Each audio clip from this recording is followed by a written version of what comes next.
I like salad. Do you like salad?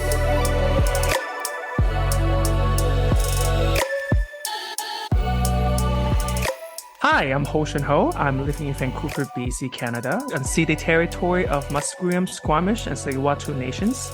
I'm an immigrant to Canada from China. Hey everyone, I'm Andrea coming to you from Victoria, but more importantly known as unceded Akwesasne territory of the Lekwungen-speaking peoples, the Songhees and Esquimalt First Nations, and I am an immigrant from the United States of America. And you're listening to Canadian Salad. Canadian Salad. Hello, everyone. Welcome back. Hello, everyone. We are here. Hi, Hoshin. How are you? I'm very good. How are you today? Are you good? I'm okay. Yeah, it's just one of those, like, it's colder weather, and so I don't know. Sweater. It's sweater weather, and I don't have very many sweaters, so I need to go shopping for sweaters. Sweater weather. So. Okay. Anyway, now one that's me. One Yes. thing on your list for you. One thing on my list for me. But well, today's a special day. It is a special day. And why is that, Hoshin? Because we have guests. We have a guest. Oh my gosh. First guest for season 2. I know you are first guest. Yes. Yes. So, Andrea, do you want to introduce our guest? Yes, I would love to introduce our guest. So our guest, I met through a connection on LinkedIn, and we had a brief chat, this gentleman and I just... beautiful heart, a very giving person who also is a podcaster, but also an immigrant. And I just felt, gosh, we need to have him on the show. So without further ado, I would love to introduce Gurashish Singh, who is the host founder of My Thick Accent podcast. So Gurashish, do you want to tell us more about who you are? And just your journey to Canada. Hello. Also your podcast, yeah. Absolutely. And I'm super excited for being here. Thank you so much, Hoshin and Andrea. Really looking forward for this conversation and talk about all things accents. I love talking about that because that's what my podcast is called, My Thick Accent. So yeah, all ready to talk all about it. So I was born in India, to be specific, northwestern part of India in a state called Punjab. I'm from the very initial cities in the north of Punjab. I studied there, grew up there, and then eventually moved to Canada in 2018. Almost 6 years ago, I came here as an international student. I did my bachelor's in journalism and mass communication back in India. And I was like, okay, I think I just wanted to experience the world and come out of the house. And so I came to Canada to study media strategies and advertising. It was like a great amalgamation of social media advertising, everything that I just wanted to do. So I did that. And then eventually I got into the workforce. I work in particularly pharmaceutical advertising. That's what I work in. I create campaigns for various vaccines, drugs, medicines, Moderna, Pfizer. That was done by the agency I used to work for. And then alongside that, I do this podcast, which is My Thick Accent, where I'm trying to break the stereotypical molds that immigrants are asked to fit in because we are way beyond our accents and our looks, right? Absolutely. Yes. So what is the inspiration? What is that moment that something turned in your brain? It's like, oh, I need to do this podcast about this. Yeah, good question. Yeah, I feel like, Ocean, subconsciously, I feel like I was preparing myself for it. The ideas came from my own experiences. I would say this podcast is the byproduct of my own personal experiences, good and bad. No bitter feelings towards anything, but it was just that those experiences, encouraged me, forced me also to bring out those conversations and bring out those stories and highlight the people who are making an impact in the foreign land. The name initiated from one of my experiences where I was working in a market research company and I was interviewing somebody over the phone, and this man in between the conversation said, "Oh my God, you have such a thick Indian accent." And I was like, I think it was one of those days where I've been continuously on the calls like from past 4 or 5 hours. And then I haven't had food since morning. I was hungry. And I was like, okay, then I realized, okay, I don't even have groceries. What will I go home and eat? It's almost like 7 p.m. Those things was going on in my mind already. I was so worried about things. And when this guy said that to me on the phone, I just could not hold back. And I said, "Sir, you also have a thick Canadian accent. Nice. Yeah, and just like you Exactly. guys, he giggled and he hung up the call and we never continued. And that name somehow Yeah. just stayed at back of my head. And that was like in 2019. That was like my very initial jobs I was doing when I came to Canada. So that name just stayed with me. And then eventually, having such experiences where even when I started looking for a job within my industry after I graduated, the question was always more about my English or my accent and less about my skills for a job interview. Yeah. And then I started doing this 30-day challenge on LinkedIn. It was create a 30-second video for 30 days on LinkedIn. Oh, wow. During the challenge, I met some incredible people who are doing this amazing work as an immigrant and who know how to answer these questions rightfully. Why is your English so good? So where are you from? These questions were coming there Yes. as well. So I realized, I am not alone into this. And there are other people going through the same thing. And through that, a lot of people reached out to me. So I was like, okay, we all need help and somebody has to talk about these issues and these problems, right? I told one of my roommates, I said, I want to start this podcast called My Thick Accent. And he was like, oh, that's an interesting name. Then do it. I was like, sure. That's amazing. So your podcast is about accents, and I assume you talk to a lot of these people about their accents, and which is also their story. And our accents, in many ways, is also a product of our upbringing and Absolutely. our identity. What do you think is the relationship of that? Like how we identify in the sense of with our accents, or how people perceive us with our accents, and how they perceive our identity, and how we perceive our identity with that accent as well. Yeah, what do you see the realm of that? How do we navigate that space about us and them? I always give this one example that imagine you walking into a room and somebody tells Andrea, Hushan, I don't like your clothes, do go change it. Would you ever go and change it? I don't think so. You will never go. I'd flip him the bird. I'd be like, you need to leave, dumb. Absolutely. Like, right? literally. Yeah. It's me, I'll never go. In my case, okay, this is what fits me. And similarly, why can't we do the same thing with our accents, right? Like why, if somebody ever points it out, why we get so conscious about it or why we get so embarrassed about it and we just want to change it all the time, right? Like in my case, honestly, initially it happened with me also. From the moment I entered the class, I introduced myself for 5-6 minutes and I got no response from people, no reactions at all. And imagine speaking about 5-6 minutes and the only thing people extracted was like India, number one. And second was Guru, which was my name, which I shortened from Gurasis to Guru. Again, because I thought they will not understand how to pronounce Gurasis. I was like, okay, did I say something really culturally inappropriate? But then eventually my classmates told me after a few months that it's because we couldn't understand your thick accent. So that thing, I kept on coming my way. Okay, thick accent. What is wrong with the accent? I thought my English was pretty good coming from India, but I realized, yes, it's good. But the only difference is the pronunciations and how people talk about words, right? The vocabulary is very different. No, it's true. I mean, I can only relate. I was in India for a very short time. And I remember I was helping teach a kindergarten class. And I was there with my friend who was Filipino American. And we said, okay, kids, crayons only. And they're just looking at us like, what is the white lady saying? We don't even understand who these people are. And so we kept saying, I even brought up like a pencil and a crayon and I showed them yes and no. And they still didn't get it. And so I went to the teacher. I said, could you just tell them we just want them to use their crayons? And I'm imagining she's going to start speaking in Hindi, the local dialect, which is Maharashtra. And she didn't. She spoke in English. She said, okay, class, crayons only. And I remember thinking, oh, they don't understand English with my accent. Like I have an accent that they don't understand. And I remember just put in that position of, I'm doing the same thing as you all, but because of the sound, it is going to be different. And unfortunately, I wouldn't say that Canada makes safe spaces for newcomers with their accents or with differences, right? Like you are trying to, at least what we've understood and what Hoshin's experience for sure is just that assimilation.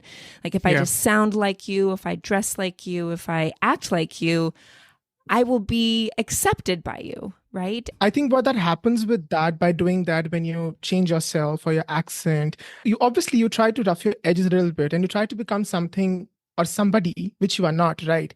Yeah. I think I was trying to do that.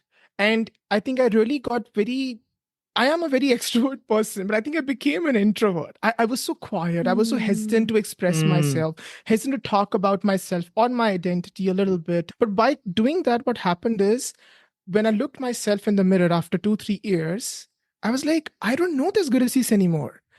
Because this is not who actually came from India with that culture and that true identity, the Indian identity, right? I'm trying to become somebody else. I would not blame people also, because for Canadians, I'm not Canadian, right?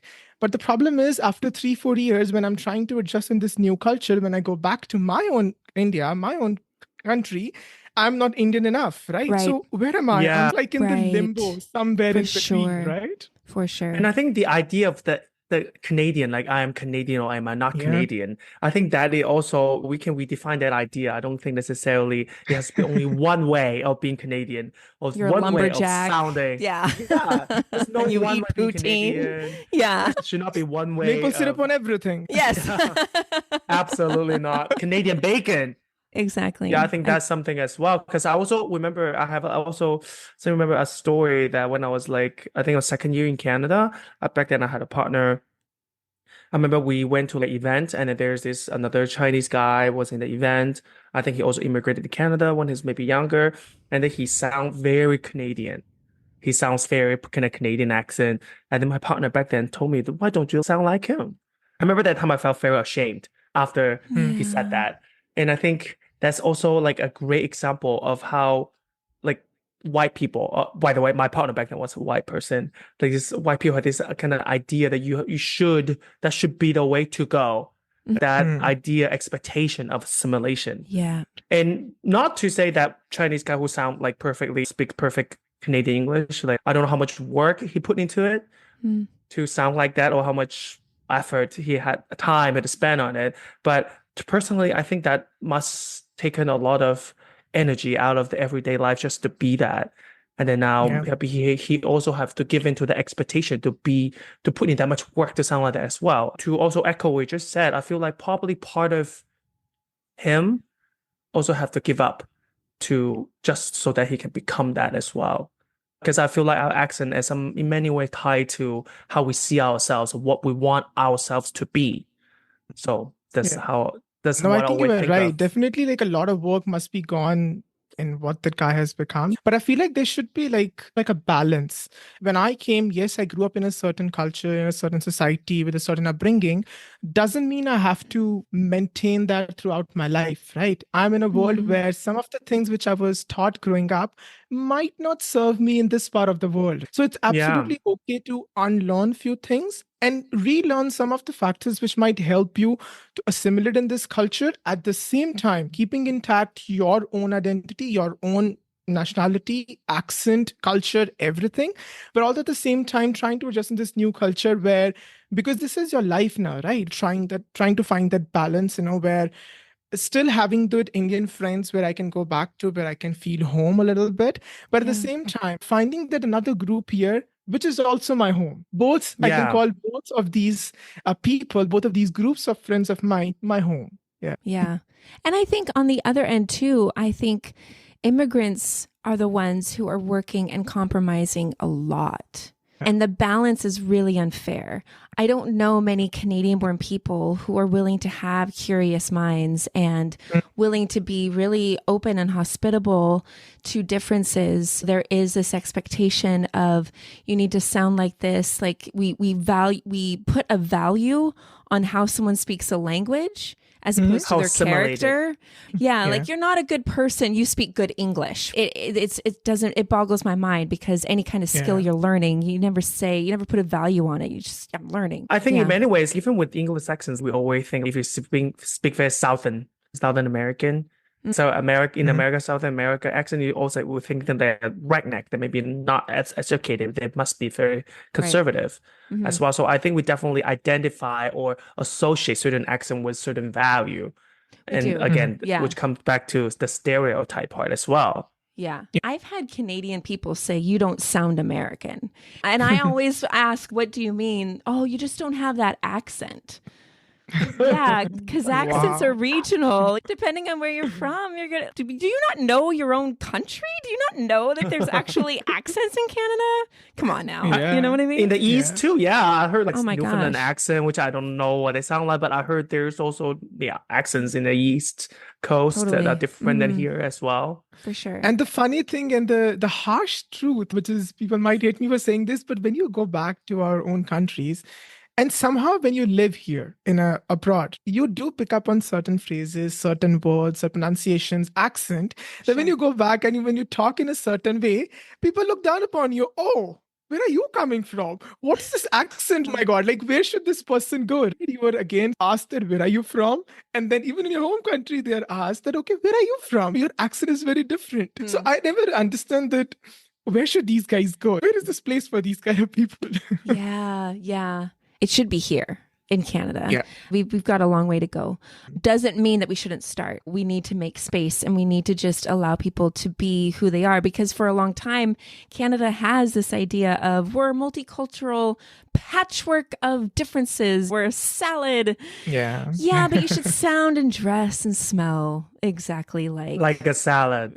the salad, right? Everyone needs to be a pea. Everyone needs to be a tomato. Everyone needs to be, I don't know, just don't stick out too much. We accept you, but only there's a limit to that acceptance. And I feel like that is something that we really, I know just in my own, with white circles, white friends, really need to work better and harder towards.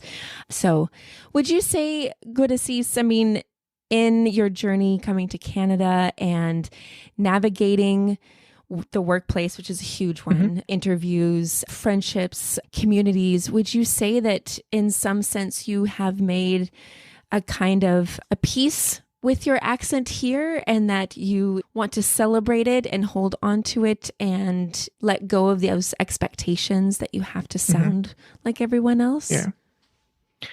Absolutely. And I'm very happy to say that, yes, I have made peace with it because it's like, for example, if there is a certain feature on your face is something that is given to you by God, right? And you look a certain way, right?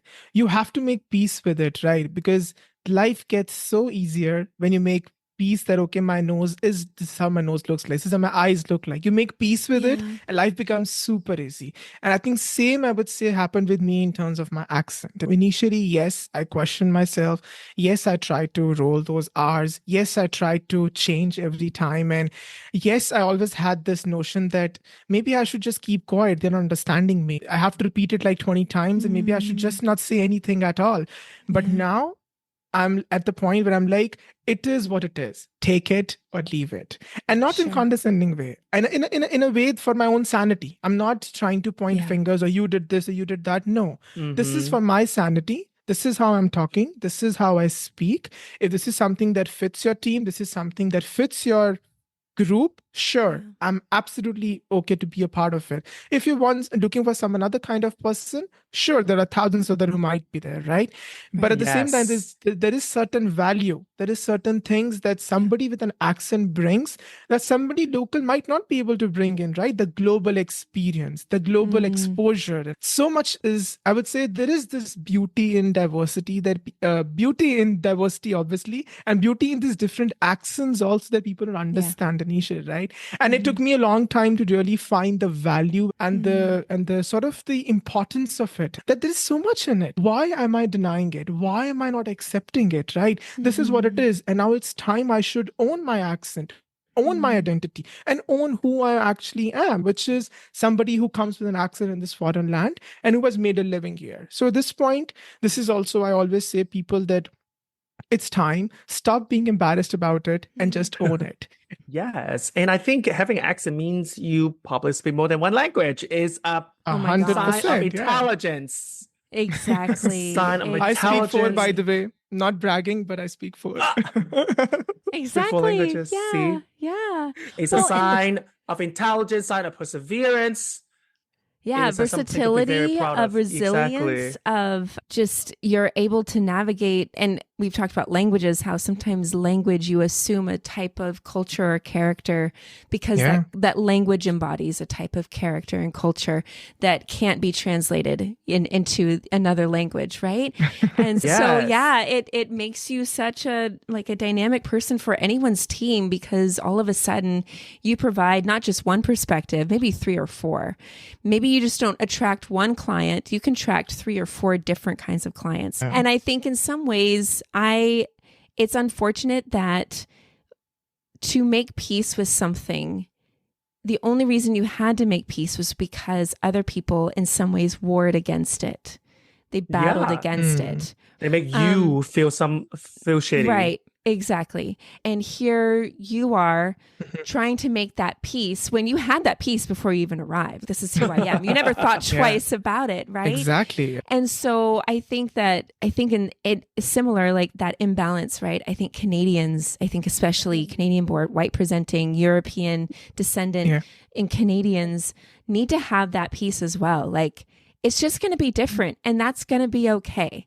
I thought about this the other day. I was like, we've all heard Justin Trudeau's diversity is our strength. And at first, it was amazing for a global leader to say that, especially come from the States.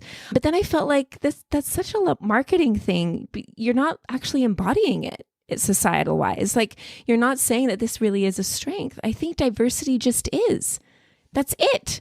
It is. It's everything. And who wants a gray slurry of people? Who wants a gray slurry of sounds? It just sounds so depressing. So I feel I don't know, I guess I just want to apologize in some ways, like for me to ask that question and say, how have you made peace, almost makes it like it's on your shoulders to make this work out, when it really should be on the collective shoulders to make this work out. And it shouldn't just be on you or on any one person who's new to Canada. But I think that's also, in the ideal world, none of us have to do any work. People just be nice. Then no peace need to be made because no one would disturb anyone's peace. Yeah. But at the end of the day, we also have to realize that's just not how things are. Mm-hmm. And then we cannot change our environment. No. That's as sad as it is. It's just a reality. We cannot change the environment we're in, but we're here. That's the environment. For example, we're doing our podcast, trying to change the environment as much or as little effort that we're doing, but we have to keep our sanity as well. So I think that's the peace we have to make with ourselves, that we can keep our sanity, even though this environment, hopefully we eventually get there, that no one need to make peace because everyone will be peaceful. But then right now we have to make that peace. To keep going. That's true. That's true. And I'm so glad that these kind of conversations are happening now because, yes, there's a long way to go, but I'm still extremely happy to be able to come on a platform like this and talk about it. Oh my gosh, I could never be able to do this 6 years ago when I came. I think I didn't even know about any podcast like My Thick Accent or Canadian Salad that was talking about these things. So I'm so happy that this conversation is happening and more such platforms should be there. And fortunately, through my podcast, I've been able to connect with these incredible communities who are talking about this. And I am super happy that this is happening. And one underlying factor is also why people are not that confident in themselves. This might not relate to everybody, but it relates with a lot of people I have spoken to, and that is your status in the country also. And by that, when I came, I knew that I'm new in this country. I am an international student. I am on a visa. And I really have to hold my horses and not really give it back to people. I was afraid. I was very afraid. I have been in situations where people have said something to me, and to the point I would have given it back to them. But I did not. I was like, I can't do that. I am here for a different purpose. I cannot do that. If I do that, this might affect, it might have some repercussions, which might not be good for me. But now, after I became a permanent resident, this is so funny, but I was talking to my friend also recently. She asked me something. I said, after I am a permanent resident, I don't care anymore. Whenever something like that happens, I give it back to people. Recently, I went to get my health card updated. And this guy, somehow, I don't know, he himself was one with a Spanish accent. Okay. And I could see that. Obviously, we all could recognize certain accents, right? He was talking to me and he refused to talk to me somehow in English. And I don't know why. And he was talking to me in just French because he said that's what we are authorized to do. And I can only talk to you in French. And I was like, okay, listen, I understand that, but I need to get this updated right now. Why can't you help me? And he started talking to me and he thought that I don't know English. You wouldn't believe he started talking to me loudly in English with a lot of this Like animation. animations. He was like, yeah. I Oh, need one photograph. And I was like, Oh my I gosh. speak English. Just talk to me casually, normally. Tell me what you want. I'll tell you right now. Just talk to me Yeah. normally. But the thing is, I would have not been able to talk like this with a person back then. I would have accepted his animated performance. Sure. You want to dance for me? Sure. But right now, if Yeah. anybody's doing any of these things, I point them out that, listen, calm down. It's okay. Yes. I understand your English. I speak calm English. down indeed. Yeah. Oh my Oh my gosh. God. I'm so Yeah. sorry to go through that. Oh. See, I don't even feel bad anymore. Yeah. I'm like, sure, whatever. If that works for you, sure, go ahead and do it. Because I can't let those external Affect, factors yeah. again affect me, right? I'm like, Yeah. you want to get up and do salsa in front of me? Sure, go ahead and do that. It's what they look like when what they're doing. In some Again, sense, they don't make. disrespect to anybody, just mentioning. It's just experiences Yeah. I had sharing. Yeah. Right. I think yeah. that in some sense it speaks more volume of who they are as a person rather than who you are as a Absolutely. person. They are definitely Exactly. exposing their own limitation as a human being. Let's just say Right. that. Exactly. Exactly. Yeah. Oh gosh. I would love to do a podcast episode on just explaining things. Go to Cease. I just appreciate your perspective so much and the journey and just the strength that you embody in navigating a new place. Like it is just the immigrant experience is not easy on so many levels. What would be your maybe encouragement for those who are listening who have had similar experiences as you where people treat them in a condescending way? With Yeah. a thick accent. Yeah, or people who have a thick accent and they're really they're going to, I don't know, Toastmasters or some kind of like language training school, which I know people do, just so they can sound more the part, so they can get the job or get the circle of friends so they can survive. What would be your encouragement to those people? I think it would be exactly what I said initially, that just own it.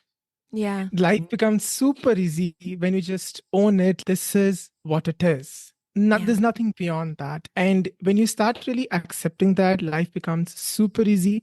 You are able to articulate yourself properly. You don't have to focus too much on the accent and more on the content. These are the two things I always tell people. Number one, own your identity, own your accent. And number three, do not focus on the accent, focus on the content, because there are certain words in your vocabulary you need to add, which might be helpful for you to articulate your thoughts properly, which you might not be aware of, which is you have to understand the Canadian lingo to be able to articulate yourself, right? So learn that lingo. If you're going to focus on something, focus on that lingo rather than on your accent. You're absolutely perfect the way you speak. Totally perfect. All in all, I will just say this: own your accent, own your identity. That's beautiful. That's great words. Put. Thank you for that. Yeah. Thank you for your perspective and sharing those wise words. Sometimes it really is. Sometimes we really just like that confidence to carry ourselves, isn't it? With everything that we got. Yeah. We are, in many ways, perfect the way we are. We don't necessarily need to have to change just because someone outside of the circle point fingers at us. Oh my gosh. Yeah. Yeah. So we're going to end the podcast on our Canadian salad pop Canadian pop quiz. Yes. Go to Cease. Hoshin and I have questions. And I think you have a question too, right? To ask us. Now, if you're new to the podcast, none of us know the answer or the question. So this is our dramatis for those non-French speaking people. I just made that up. And yeah, we're going to ask each other a question and see. So who gets it right? If you get it right, you get a popsicle. Well, you're gonna mail that popsicle? Do you want it mailed, Hoshin? Do you want to receive it mailed? We can put it on the scorecard. We can put it on the scorecard. Yes, absolutely. Absolutely. Go to Cease. Would you like to go first if you have a question for Hoshin and I? I think I would like you to go first because Okay, that's fair. Absolutely. Okay, Hoshin, do you want to go first? Okay, I have a little question. Okay. What is the sexiest foreign accent? Well, It's by I a think it's survey. Spanish. I think it's Ooh, Spanish. I think this is well, really subjective, but I know, but yes. that survey was surveyed in the States. Oh, so if you're from the Mm. States, just think And about, for the state, okay, what do you think? If you're American, what do you think is a sexy accent? I'm sorry, I'm going to say British. British, okay. Only And because Spanish. of Jane Austen and all of those shows and just having a man like speak to you. Anyway, that's my 2 cents. Yeah. Okay. Okay, Spanish and British. The answer is British. Oh, okay. Yes. Yeah. The American get it correct because that survey it was surveyed as 1,000 Americans 1,000 asked them the Americans. sexiest accent, and British was Was top. it? Yeah. And then 80% of the people who were surveyed think an accent makes a person attractive. So that's another thing who people with a thick accent need it. to carry. Own it. Absolutely. 80% of people thinking our accent makes us sexy. That's right. Your dating life depends on your accent, so keep it. If you want to meet someone, keep it. If you don't want to meet anyone, assimilate. That's our message. Yeah, it's correct. I think the special elements of us that make us stand out of the crowd, that makes us Yes. attractive, as long as carry it with confidence. Because you don't want to be dating someone who's just, oh, Like yeah, everyone you're else? Exactly. No, that's not a sustainable relationship. No. Okay. Okay. Andrea, do you have a question for us? I do. Yes. So my question is, how many regional dialects exist currently in Canada? Oh, wow. Wow. This is according to the Cambridge University Dialects of Canadian English. It's an article that came out. We'll include the link in our show notes. I would say there's hundreds. Hundreds. Okay. Good as Like- Is this more than 100 or less than 100? I will give you it's less than 100. Oh, I'm wrong. Sorry. Ah. Ah. Okay, I'll say, I don't know, 52. Okay, these are regional dialects. Huh. Uh-huh. But 52 is your final answer? Yeah. How about every province has its own accent? Like Every 11 province. or So something? that's. Are there 13 Wait, how many provinces? And territories. Sorry, We are provinces and territories. citizens. Hoshin, we need to know this. I didn't get asked that on the quest. No, I don't. Yeah, 13. I don't know either. Okay. I haven't given the So- test yet. Forgive me. That's okay. That is okay. That's You have okay. a pass. Most We Canadians didn't probably don't know. know how many provinces. I Anyway. don't think so either. Yeah. According to this article, there are 4 major Ooh, regional dialects: Quebec, Ottawa Valley, and then the general Canadian, which is from Toronto westward to the Pacific coast. Okay. Oh, So those are Interesting. regional dialects, and we'll include the link in our show notes. But yeah, 4 in Canada. So Canadians, if you're listening, if you think you don't have an accent, girl, You you do. do. I will You insert. do. I want to insert one joke here.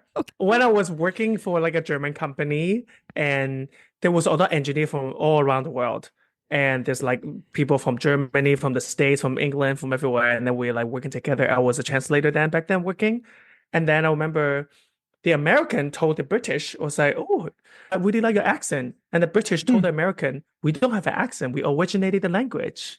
You have an accent." Snap. Oh my god. It was like so funny. I remember I was like, That's I mean, so funny. You it is. originated the language? You mean you stole from a bunch of different countries? Okay. found it really funny. I was like, Oh my Let god. me open not the wrong. book of words that they have stolen from India. Just Yeah, kidding. yeah, exactly. Yes, Oh my yes, gosh. exactly. There's those Yes. so many And one of things. my favorite word is loot. The word Loot? loot actually came from Ah. India. And they loot a lot of things from India. Exactly. Oh my That's what I gosh. meant. Oh my gosh. Indeed. Wow. Wow. Mhm, mhm. Yeah. Language. All right, good Assis. What is your question for us in this Yes. Canadian Salad Pop quiz? So my question is, what is the third most spoken language in the Parliament of Canada? In the Parliament. Parliament. I was in French and English with the first two. The third. Ooh. Most spoken language of the Parliament of Canada. Yeah. Third. Yeah. Third. Third. Third. Ooh, I So Is it Hindi? that would be my guess too. That's my In terms of guess. immigrant. Because Hindi also, Okay. I will also guess that. I to don't know that say. there are very Okay. many Arabic speaking. I don't think so because either. Arabic is another huge language in Canada, but For immigration population too, I mean, South Right. Asian has But this is high Parliament. so- parliament. yeah. But still, I will just for that. I will say Hindi. Yeah. Hindi. Hindi, okay. Okay. So the answer is actually Punjabi. It's Punjabi. Ah! Oh my Yes. gosh. Yeah. Wow. Represent. Wow. That's awesome. Yes. Yes, know. it is. Is that your goal down the road? Good to see. Politics. Wow, that's a You gonna big, be the next Jagmeet Singh? No, No, I'll be the first Gurasi Singh. that's true. Yeah, we don't need another Jagmeet. We need another. Nah. Yes, we need just you. Yeah, would love Yes. that. Yes, yes. All right. Yeah. No, Yeah. that's good. Okay. Very cool. That more of Wow. that. Yes. Thank you so much for Yes. that. Where And can all the people conversation find and your stories. podcast? Yeah. Where can people find My Thick Accent? Yes, you can obviously go to the website, which is mythiccaccent.com, or you can just listen to on any of your favorite audio streaming platforms, our podcast, Google Podcasts, Spotify, Amazon Music, wherever you consume your podcast. And now I've recently launched my season 2, which is video as well. So you can find me on YouTube as well. Ooh, subscribe okay. as well. Yeah. And stay tuned. And in this season, I'm trying to turn up the fun factor a little bit. Not as fun as Canadian salad, but it's Oh, I'm still sure it's pretty fun. but it's still pretty fun. So I'd love to know Wonderful. your feedback, anything, any suggestions. Happy to take those as well. Great. Thank you. If you Perfect. haven't Thank listened to you. his podcast, My Thick Accent, it's great. There's so many good stories, so many good, just really eye-opening topics that come out of people's stories, which I think is very helpful. But again, Gurasi, thank you so much for joining us. You are, I hope we can do this again. Maybe we can do another episode down the road together. But for those of you listening, please do check out our website, canadiansalad.ca. We are on Instagram and TikTok, and give us your feedback. Give us a story. You can send us a text message directly from the show notes, or you can slide into our DMs. I think it's Canadian Salad on our Instagram, and then TikTok, it's Canadian.salad. We would love to hear from you, but until then, have a wonderful week, and we will talk to you soon. Talk to you soon. Bye. Bye. Canadian Salad is written and produced in British Columbia, Canada by Hoshin Ho and Andrea McCoy. Theme music is by Naver Avidyan from Pixabay.